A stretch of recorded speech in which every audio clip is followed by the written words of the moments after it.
Welcome to Getting Out of Bronze Guide. This is episode 1, Intro to Ranked, picking the right champion that fit your playstyle.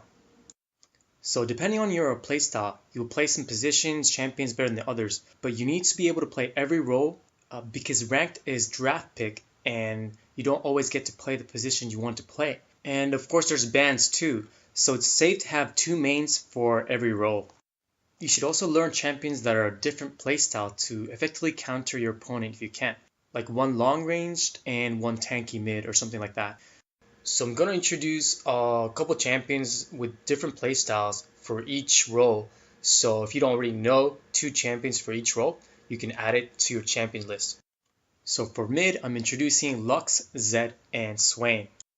So Lux is a versatile champion that has great range and is easy for beginners to play since she outranges a lot of her opponents. Still, she's difficult to master as all of her skills are skill shots. And of course, with a lot of long-ranged mages, she's squishy and does bad against gap closers. Swain is a tanky mage that does well in mid-close range. He has great sustain with his ult and he's able to go right in the middle of battles without getting deleted so quickly. He also does great damage and only one of his skill is a skill shot, so he's fairly easy to play. Also, not a lot of champions counter him, so he is a strong pick. Now on to a lot of people's favorite mid role, Assassin. So Zed is an assassin and his job is to take out the carries, squishies without getting himself killed. Zed has a pretty high learning curve, so he will require some playing to get used to it as his skills has great potential. For jungle, I'm introducing Sejuani, Fiddlesticks, and Xin Zhao. So Sejuani is a tanky jungler that has a lot of crowd control. His job is to absorb all the damage for his allies and distract enemies so your team can do damage. Sejuani has great initiation teamfights and has great escape as well. Unlike Sejuani, Fiddlestick is a squishy jungler that works off surprise attacks and fear to gank enemies. His playstyle is somewhat unique, so he requires some practice to get used to. With him, timing on ult becomes a major factor in his success. Xin Zhao is a champion that has great laning ganks and can go tanky or bruiser, depending on how the game goes. It is for you to determine what works well with the team.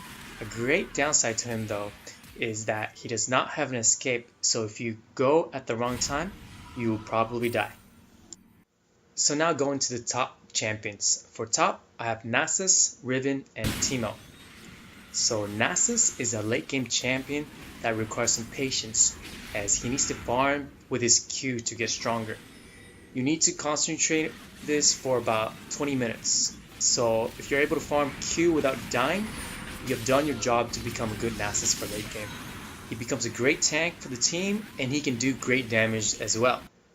Riven is a melee fighter. She goes in and slashes opponents. In teamfight, she sustains by hitting other champions, lifesteal.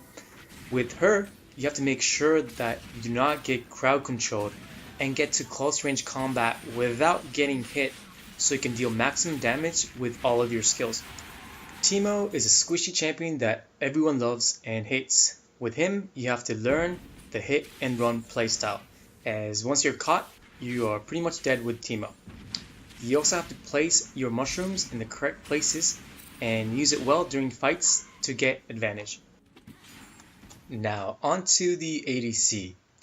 Caitlyn has great range compared to other ADCs, so farming and poking are easier with her. She also has great escape skill for when things get rough and you need a quick escape. Because of her range, she's a viable pick for a beginner ADC, but she's not a great duel to the death type of champion. So watch out when you're tempted to go 1v1. Unlike Caitlyn, Vayne has a much shorter range, but she has great dueling capabilities. Vayne is very item dependent, and she's one of the best late game ADC in the game. But her learning curve is pretty high, so it is not recommended for beginner ADCs. Now onto Ashe. Ashe has great range, not as good as Caitlyn, and she has great teamfight initiation with her ult.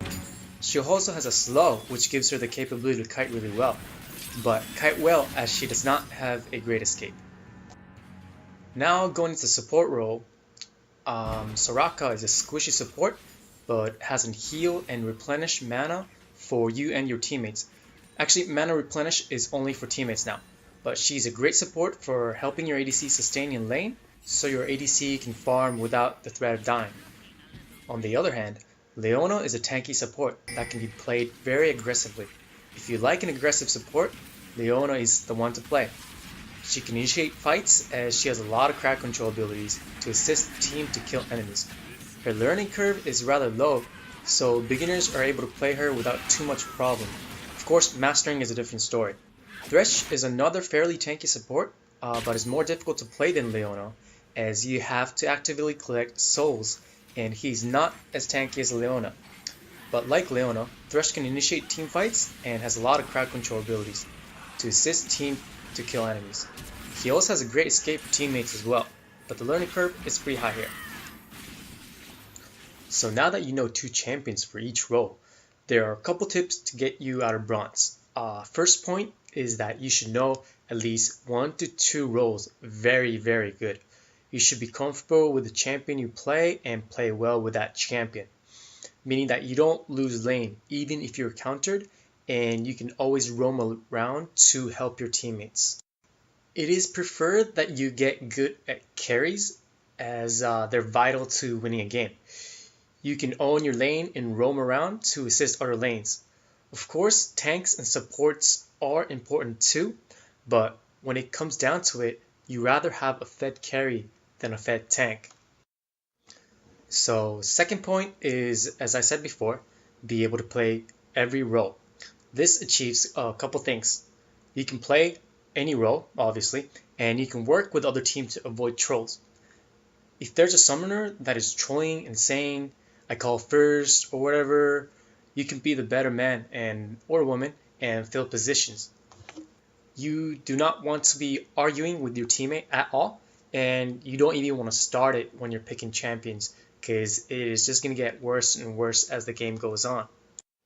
And for the last point, number 3, being able to play 2 characters for every role.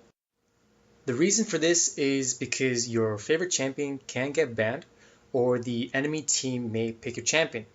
You also do not want to counter yourself, because that's just going to make your life in the game harder for no reason. So to play ranked, you should be able to pass the above 3 criterias, or you probably will not have a good time. You'll be the troll for not being able to play the position if you're last pick. This happens a lot when people are last pick and saying I can't support. If you can only play 4 roles, support should be one of them.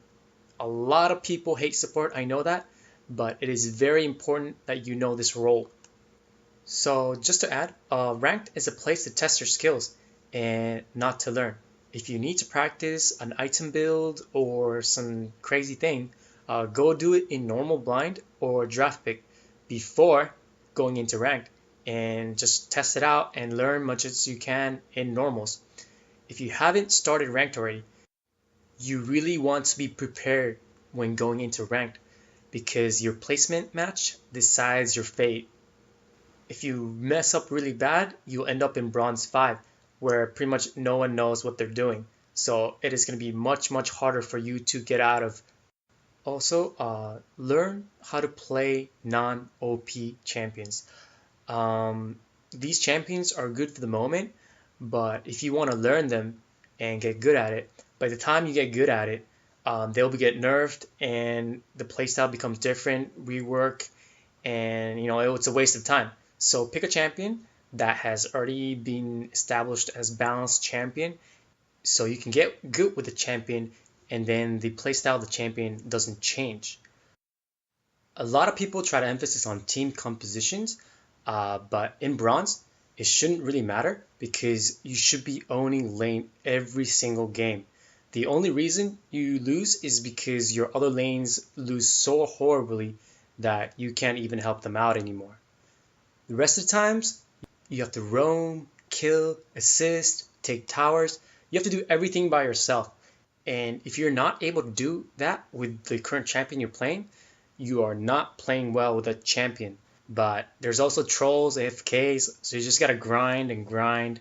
And if you're actually silver material, you'll get into silver. So that about wraps up my episode 1. Thanks for listening.